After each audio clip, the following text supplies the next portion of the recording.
Imagine this, twin brothers coming back home with big dreams, trying to start fresh after running from a dangerous past. But what if the place they thought was safe was actually hiding a darkness that won't let them go? This story's about family, secrets, and a twist so wild you won't see it coming. Just when you think it's all over, bam, the night turns into a fight for survival. Before we dive in, make sure you hit that subscribe button and turn on the notification bell. Dropping a like and a comment is the least you can do to show some love. And like we always say, even if some stories seem the same, they ain't never the same when I'm the one telling them.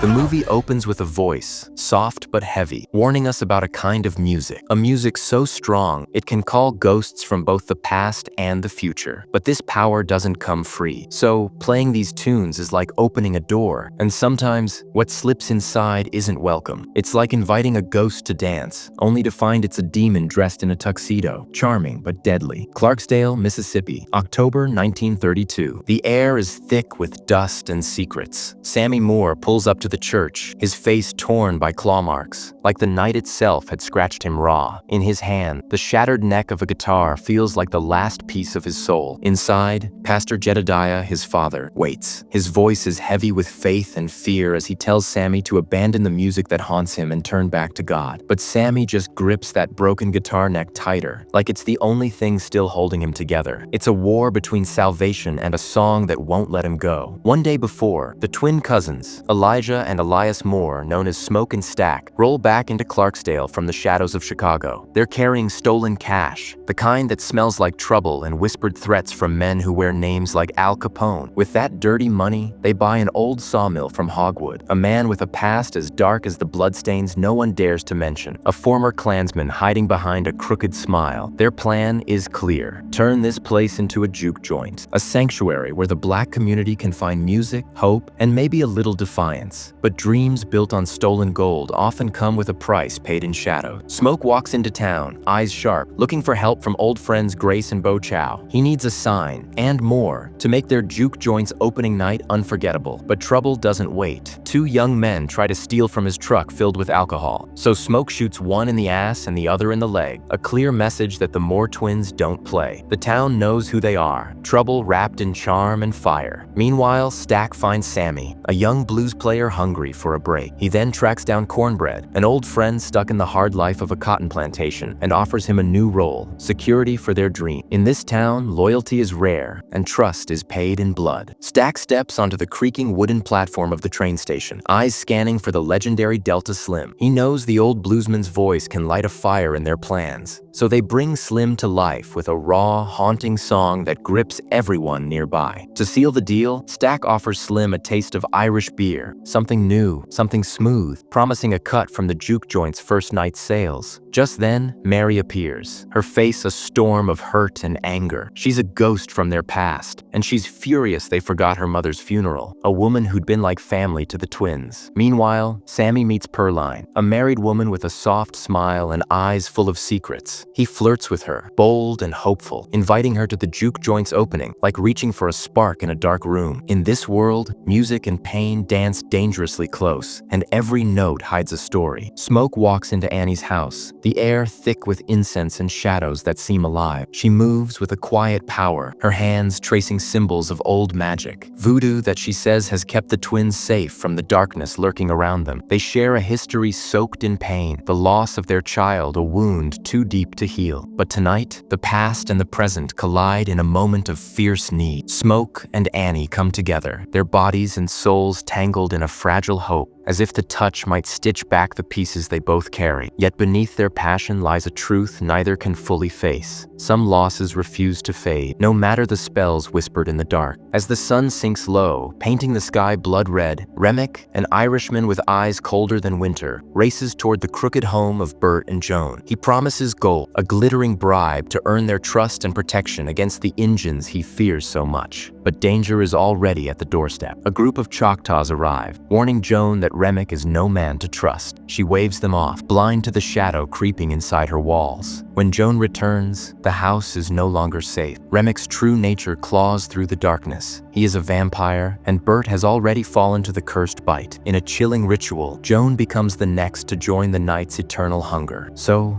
The night deepens, and the evil spreads like a poison whispered in the dark. The night of the juke joint's grand opening bursts to life with music, laughter, and a crowd hungry for escape. Smoke and Stack watch as their dream flickers into reality, but the cost is already biting deep. They've spent more than they can afford, and the weight of debt hangs heavy in the smoke-filled air. Annie and Stack press Smoke to let folks pay with scripts, little tokens instead of cash, to keep the doors open and the music playing. It's a gamble, but one born of necessity. Mary slips inside, her presence a mix of grace and tension. Though she's only 1/8 black on her mother's side, the twins call her family, and tonight, family gets a pass. In this crowded room, the line between friend and stranger blurs, and every smile hides a secret. Stack steps back, nodding as Sammy takes the stage with his broken guitar. The first notes drift like smoke, slow and thick, wrapping around the crowd like a spell. Sammy's music isn't just sound, it's a summons. With every chord, spirits from the shadows of history rise, their voices joining his in a haunting harmony. Black musicians from distant times and places appear, ghosts with stories etched in pain and hope, and the juke joint fills with their song. But the magic comes with a price. As the music grows louder, the walls start to glow red, flickering like flames licking at old wood. The joint looks like it's burning down, yet no one stops dancing. This fire draws the eyes of Remick, Bert,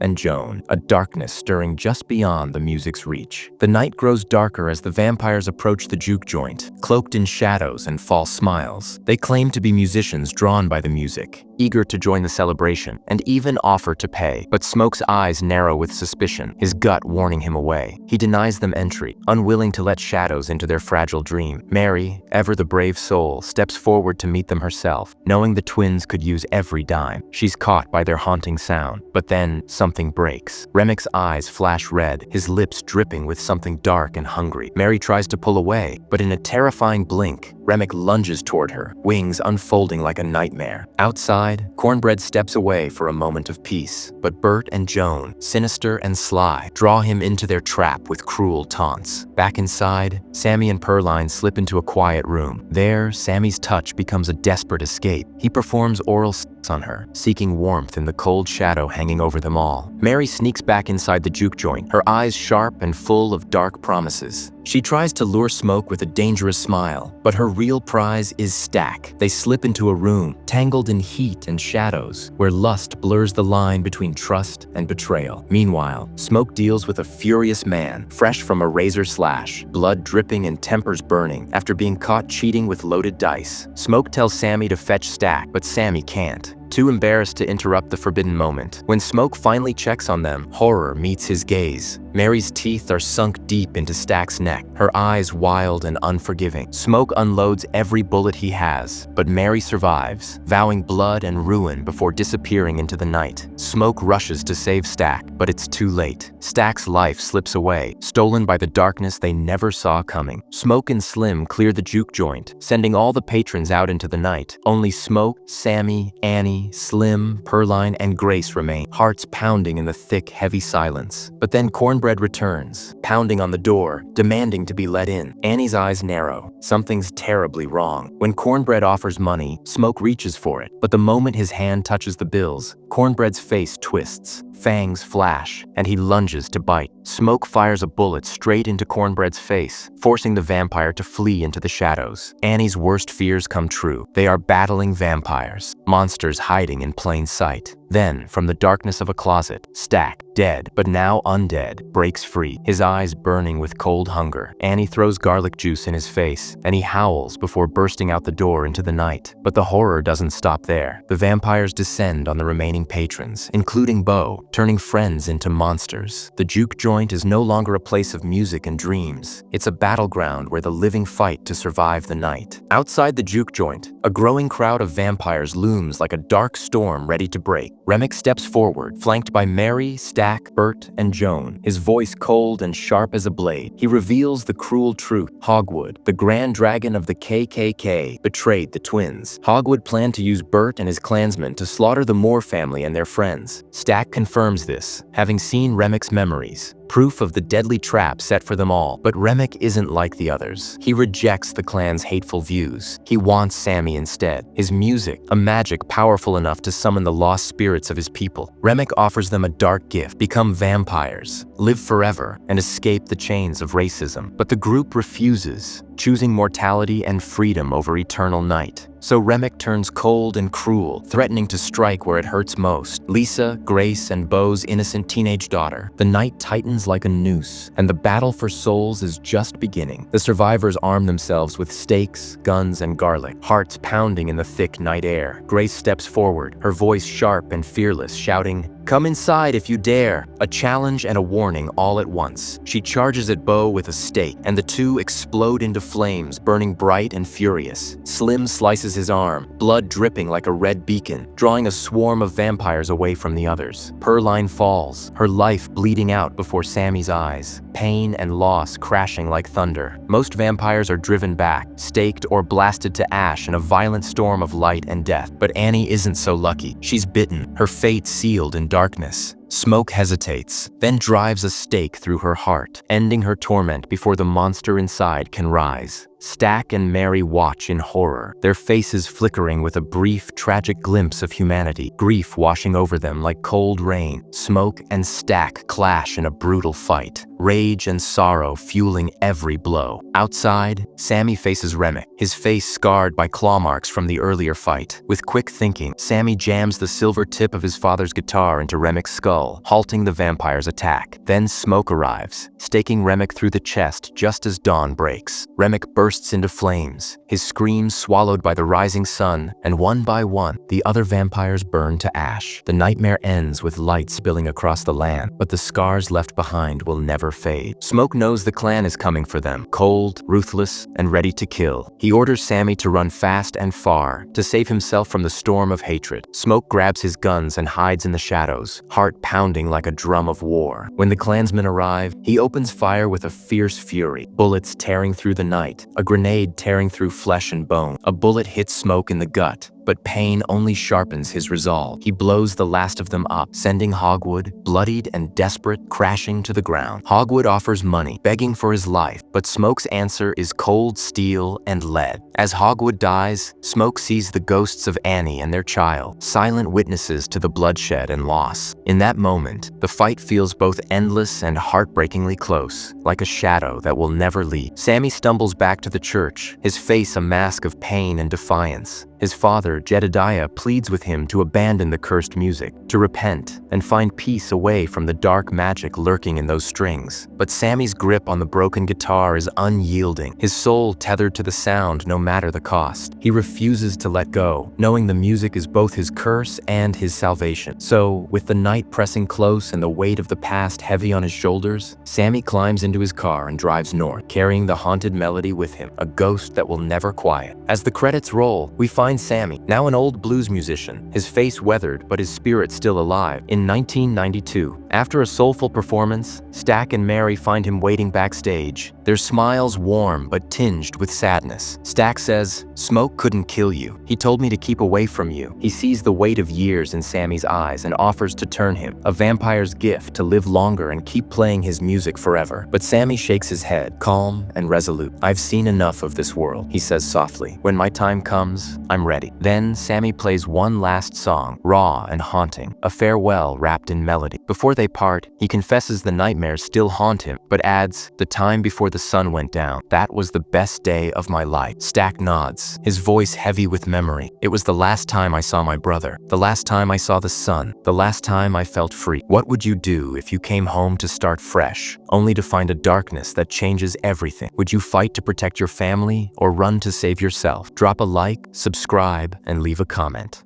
I want to hear how you'd handle this crazy twist.